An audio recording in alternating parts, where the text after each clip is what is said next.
Hello good morning to everybody. ನಾನು ನಿಮ್ಮ ನಿಖಿತಾ ಸ್ವಾಮಿ. ಇವತ್ತಿನ ನನ್ನ ಡೈಲಿ ವ್ಲಾಗಿಗೆ ನಿಮ್ಮನ್ನೆಲ್ಲರನ್ನೂ ಸ್ವಾಗತ ಮಾಡ್ಕೊಳ್ತಾ ಇದ್ದೀನಿ. ಎಷ್ಟೋ ದಿವಸಗಳಾದಮೇಲೆ ಆಚೆ ಬಂದಿದ್ದೆ, ಆದರೆ ನನ್ನನ್ನು ಮೀಟ್ ಮಾಡೋಕ್ಕೆ ಈ ಒಂದು ಫ್ರೆಂಡ್ ಬಂದಿತ್ತು. ಎಷ್ಟು ಕ್ಯೂಟ್ ಆಗಿತ್ತಲ್ಲ. ಆಮೇಲೆ ಬ್ರೇಕ್ಫಾಸ್ಟ್ನ ಮುಗಿಸ್ಕೊಂಡು ಸ್ವಲ್ಪ ವ್ಯೂನ ಎಂಜಾಯ್ ಮಾಡ್ತಾಯಿದ್ದೆ. ಇವತ್ತಿನ ವ್ಯೂ ಅಂತೂ ತುಂಬಾ ಚೆನ್ನಾಗಿತ್ತು. ಹೇಗೆ ಅನ್ನಿಸ್ತಾ ಇದೆ ನಿಮಗೆ? ನನಗಂತೂ ತುಂಬಾ ಖುಷಿ ಆಯಿತು.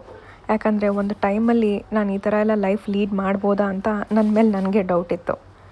ಸೊ ಹಾಗೆ ವಾಕ್ ಹೋಗ್ತಾ ಟೈಮ್ ಸ್ಪೆಂಡ್ ಮಾಡಿ ಮಧ್ಯಾಹ್ನ ಆಯಿತು. ಸ್ವಲ್ಪ ಲೈಟಾಗಿ ಲಂಚ್ನ ಮುಗಿಸ್ಕೊಂಡು ಫ್ರೆಶ್ ಅಪ್ ಆದೆ. ಆಚೆ ನೋಡಿದ್ರೆ ಒಂದು ಸ್ವಲ್ಪ ಮಳೆ, ಒಂದು ಸ್ವಲ್ಪ ಬಿಸಿಲು.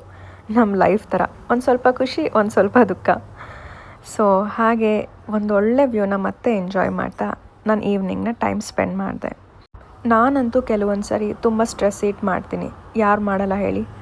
ಯಾವಾಗಲೂ ಡಯಟ್ ಮಾಡಿ ಈ ಥರ ಆಚೆ ಬಂದಾಗ ಸ್ವಲ್ಪ ಚೀಟ್ ಮೀಲ್ ಕೂಡ ಮಾಡ್ತೀನಿ. ಹಾಗೆ ಸ್ವಲ್ಪ ರೆಸ್ಟ್ ಮಾಡಿ ಆಚೆ ನೈಟ್ ವ್ಯೂನ ಎಂಜಾಯ್ ಮಾಡ್ತಾಯಿದ್ದೆ.